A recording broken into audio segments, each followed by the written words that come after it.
तो हमने कल सीखा कि क्या भाग विधि से मौसा कैसे निकालते हैं, और आज हम सीखेंगे क्या गुणनखंड विधि से मौसा निकाला।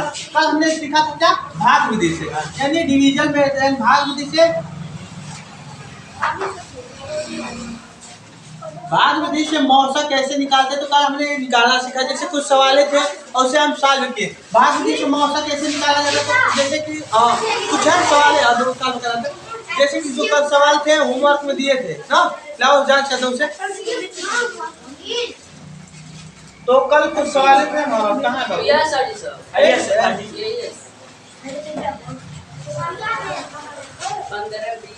अच्छा, आपका दिया था एक सवाल 4,6,10 का एक पूछे गए, और 6,12,18 का एक है जो कल नहीं आए थे। शांत हो जाओ बाबू, जहाँ तक समझ लो। कल हमने भाग विधि से निकालना सीखा था क्या मौसा, यानी कल इसके बारे में अच्छे से बताया था। जब भी ऐसे सवाल हो तो हम क्या करते हैं भाई, इधर देखो, इधर मुँह करो ना।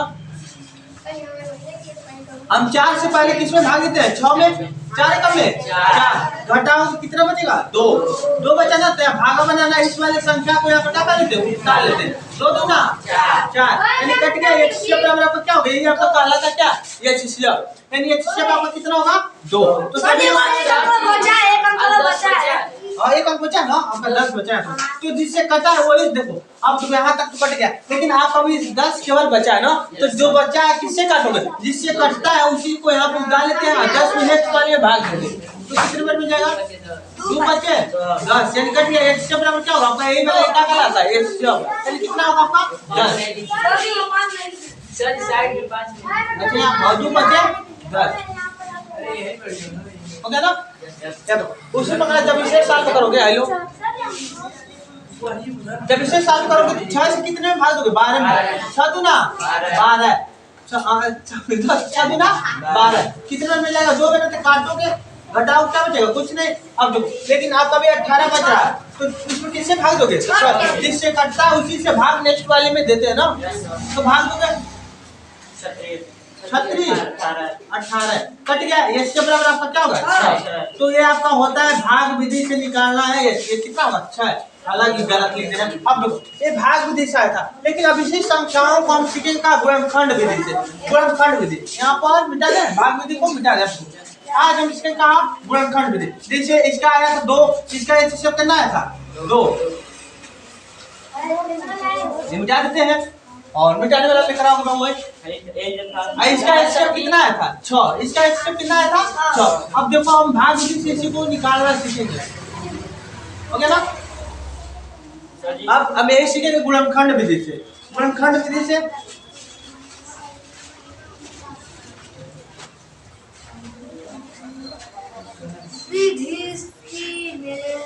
इसे गुणनखंड विधि को बोलते हैं क्या? Factor method. क्या? फैक्टर मेथड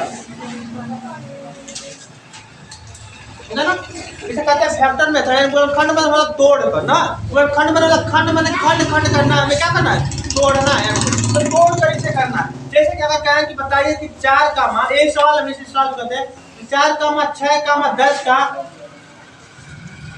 गुणनखंड विधि से मौसा क्या होगा? तो पहले बंद करो, कलम बंद करो। यहाँ हम क्या करेंगे? 4 का पहले खंड करेंगे। 4 का खंड करने के लिए हमें लौसा आता है कि नहीं? सभी लोग को लौसा आना चाहिए। 4 का खंड करने के लिए हम ऐसे लौसा करेंगे, 2 दूना 4, 2 कम में 2, यानी इसका जो खंड होगा क्या होगा? आपका एक खंड कहलाता है।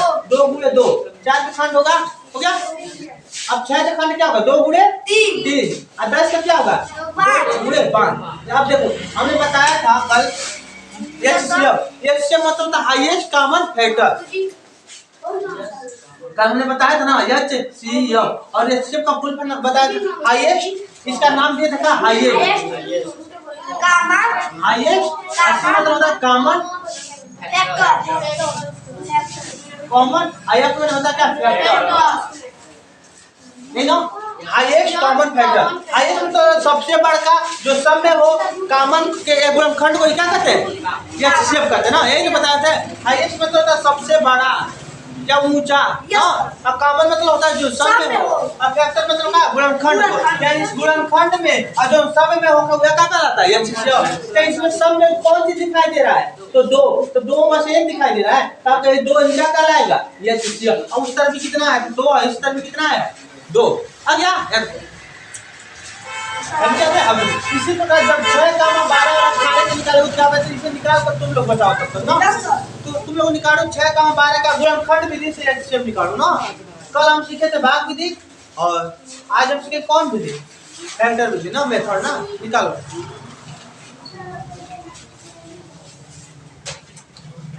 और ये निकालने के बाद लास्ट में आप लोग को एक ट्रिक देने वाले हैं कि आप सेकंडों में एचसीएल बता सकते हैं, लेकिन कभी भी ऐसा यूज मत करना, क्योंकि क्लास के लिए तुम लोग को यही यूज करना है। अगर ऐसे सवालों का आप एचसीएल निकालना चाहते हो तो सेकंडों में भी बता सकते हो, लेकिन बताने के लिए हम बताएंगे बस। लेकिन क्लास में अगर कोई टीचर हल करा रहा है तो आप लोग सॉल्व मत करना, क्योंकि क्लास 7 और 8 के लिए ये ट्रिक नहीं है, लेकिन बता देता है। देख लो, अगर हमें तुरंत इसका बताना है एचसीएल क्या होगा, तो किसी भी दो संख्याओं के डिफरेंस को ही क्या होता है एचसीएल होता है। ये 4 और 6 के बीच कितना का डिफरेंस है, 2 का, और 2 ही आपका क्या हो जाएगा एचसीएल, तुरंत बता दोगे। किसी भी दो संख्याओं का डिफरेंस क्या आपका कहलाएगा एचसीएल। बैठ जाओ। जैसे कि हमें दो संख्या पकड़ना है, 6 और 12 का एचसीएल डिफरेंस कितना है, 6, और एचसीएल इसका कितना होगा 6 ही था ना। तो वो कभी ट्रिक मत लगाना, और एचसीएल कभी ट्रिक मत लगाना, बस बताए हैं यूज कभी करना है, सब किसी को थोड़ा हराना हो या डरवाना हो ना, लेकिन यूज मत करना कभी, हो ना, बता दिए। गलती है इधर बता रहे हैं बेटा था। देखो 6 का फैक्टर करो कितना होगा, 6 का फैक्टर क्या होगा, 2 गुणे 3, और 12 क्या होगा, 12 का आपको 12 का निकालने के लिए बेसिकली 2 से काटो, 2 का 2 सब 12 23 6 और 3 कम में 3 है ना। तो आपका फैक्टर होगा 2 गुणे 3, 2 आंसर। 18 क्या होगा, तो 18 का फैक्टर निकालने के लिए पहले इसका काट लो, इधर 2 से काटा 2 गुणे 9 ठीक है ना, 3 कम में 3, तो दोनों में 2 गुणे क्या होगा आपका 3 गुणे 3। ये दोनों में कॉमन का मिला है, जो कॉमन होता है आपको वही क्या होता है एचसीएल। तो इस सब में क्या दिखाई 2 हो गया। अब 2 तो इसमें है, लेकिन उस 2 को भी दोबारा हम नहीं लेते ना, कि 2 कह रहे किसके साथ फिर लेंगे। अब 2 है लेकिन फिर 2 नहीं है, जिससे ले लिए हैं फिर उसे मूल का देखना नहीं है ना। अब मिल रहा है 3 आपको चाहिए है 3 ले लो, चाहिए है 3 ले लो, उससे मतलब नहीं है ना, एक को पकड़ लेना। अब ले आज जिसे ले लेना फिर मुड़ कर देखना नहीं है ना। तो आप उतार लेते का 3 रुपये आई 6, इसका हिसाब क्या होगा आ गया। तो लाओ मिटाने वाला हूँ, हाथ से ही मिटाएं,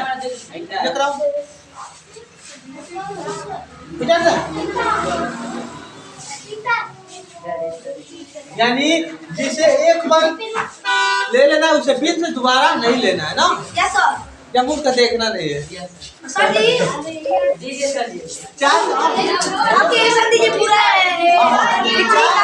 10 कमा 14 का बताओ, 9 का मार्क 12 का मार्क 18 का बताओ है, तुरंत बताओ इससे क्या होगा, तुरंत निकालो। और में था गुणनखंड में गुणनखंड विधि से, या दोनों विधि से निकालो है, तुम लोग दोनों विधि निकालो, गुणनखंड विधि से भी और भाग विधि से, दोनों निकालो, और दोनों निकालो, गुणनखंड विधि और भाग विधि दोनों से निकालो।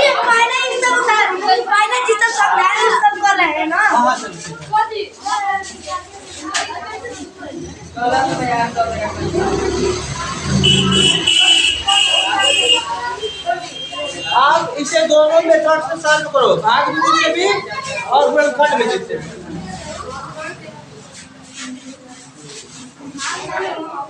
एक सवाल को दोनों से सॉल्व करो, भाग विधि और यानी गुणनखंड विधि। गुणनखंड में वाला खंड कर देना, ये किसी को तोड़ देना ना, आपको गुणनखंड विधि इंग्लिश में बोले तो होगा डिवीजन, हाँ डिवीजन से, हाँ डिवीजन ये ना मेथड।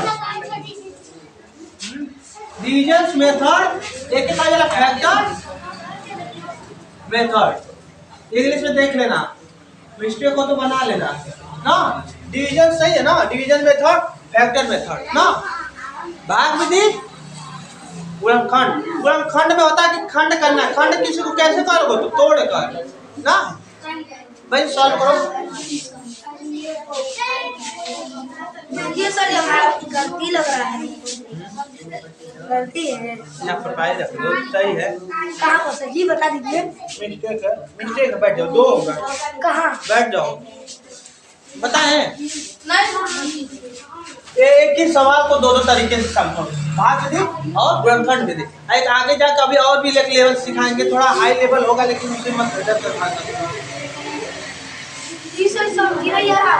देखो पहले तो भाग विधि हल करते हैं, इसे भाग विधि सॉल्व करने के लिए क्या करोगे? 4 से 10 में भाग देंगे, बच्चे ध्यान समझो। 4 दूना 8, घटाओ कितना बचेगा? 2। अब 2 से भाग देंगे, किसमें है उतार लेंगे, 2 दूना कट गया, जिससे कटा है, किससे कटा है? 2 से। तो ये इससे काटा, तो इसके लिए भी तैयार हो जाओ, किसके लिए? 14 से। 2 सत्ते 14 कट गया, ये किससे बराबर? 2। ये आपका था कौन विधि? भाग विधि। भाग विधि 2 आया। अब चलो गुणनखंड विधि सॉल्व करते हैं। तो 4 का खंड क्या होगा? तो 4 का खंड होगा 2 गुणे 2, और 10 का खंड क्या होगा? 2 गुणे 5। भाई खंड कर ले रहे हो। हाँ 14 का क्या होगा बताओ? 2 गुणे, यानी कॉमन मतलब होता है बाई हाथ लेना इस तरफ, कॉमन मतलब होता है जो सब में हो। ते तीनों में क्या बा? 2 बार तो दोनों में का 3 जन बने थे, तीनों में ते सब में क्या है? तो कहो 2 और 2 ना, ये आपका हो जाएगा क्या? ये और उत्तर में कितना है? 2 ही ओके ना सर जी। इसी में कोई भी अब देखो, अगर हाउ रूल लगा रहे हो, वो रूल लगा रहे हो काम, जैसे हमने कहा किसी दो संख्याओं का डिफरेंस क्या होता है? अगर 4 और 6 के बीच देखो कि डिफरेंस कितना है? 6 का। अब देखो, और 10 और 14 के बीच देखो कि डिफरेंस कितना है? 4 का, होगा ना। लेकिन ये तुम लोग को बहुत याद रखो, क्या होता है जो रूल है ना, हम ये नहीं कहेंगे कि 100% काम करेगा, लेकिन 90% रूल का कहता है, काम करता है। देखो यहाँ नहीं काम किया ना, 4 मान लो एक हिसाब अगर 4 आना चाहिए नहीं है, तो कहीं कहीं नहीं काम करेगा ना, ये भी ध्यान रखना ना, यहाँ नहीं वो काम कर रहा है। हाँ प्रयोग कर सकते हैं उसको, यहाँ देखो काम कर रहा है। 9 और 3 के बीच का डिफरेंस कितना है? 3 है ना। हाँ इसके बीच देखो डिफरेंस कितना है? तो 6 का। तो सबसे कम वाला नहीं लेते, सबसे अधिक वाला को हम नहीं मानते, सबसे कम वाले को उसको क्या मान लेते हैं? सबसे कम वाले का 3, अधिक वाले को नहीं लेते, कम वाले को ना जी। ये चीज मैं भी समझा रहे हैं बहुत ये लगा दे सर। कौन आ गया? कौन आया? ये नहीं उतारे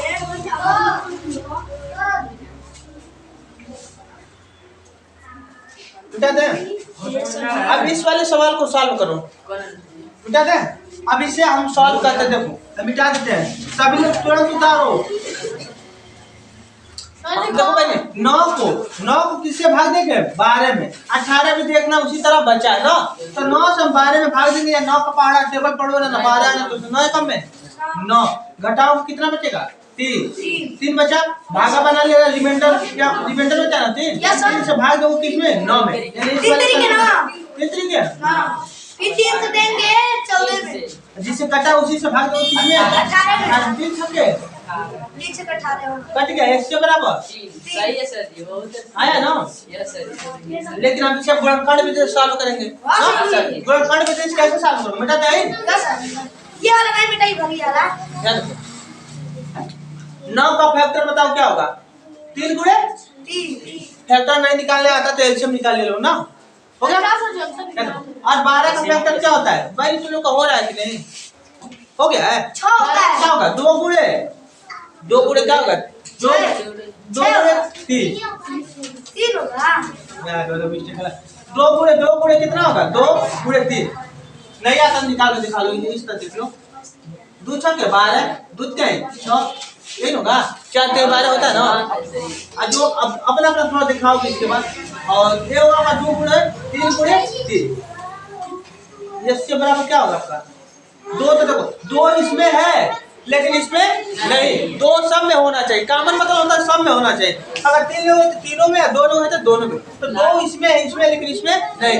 3 इसमें है, 3 इसमें भी है, 3 इसमें भी है, 3 आपको क्या हो जाएगा यस का मौसा का मतलब ये होता है का कॉमन जो सब में होते बताए थे। तो आपका ये हो जाएगा आंसर। तो आज के लिए बस इतना ही, और इसके बाद हम मिलेंगे नेक्स्ट वीडियो में।